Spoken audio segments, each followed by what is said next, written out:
দেখতে দেখতে শেষের পথে আমাদের এবারের উত্তরবঙ্গ সফর। একটা ট্রিপ প্ল্যান করা অনেকটা দুর্গাপুজোর মতো। পুজো আসছে ভেবে যেমন মনটা আনন্দে ভরে ওঠে, তেমনই আনন্দ হয় একটা ট্রিপ প্ল্যান করে। যাই হোক, সেদিন ছিল ট্রিপের শেষ দিন। ঝান্ডিতে সকাল সকাল রুটি তরকারি দিয়ে ব্রেকফাস্ট সেরে এমনই অসাধারণ কিছু দৃশ্য দুচোখ ভরে দেখতে দেখতে আমরা নেমে এলাম গরুবাথানে।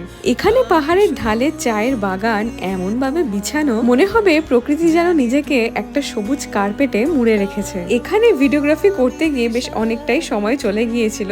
যাই হোক, তাতে কোনো আফসোস নেই। দেখতে দেখতে যখন গাজলডোবা ব্রিজের কাছে চলে এলাম, তখন ভাবলাম এখানে আর সময় নষ্ট করে লাভ নেই, যাই মালদায় চলে যাই।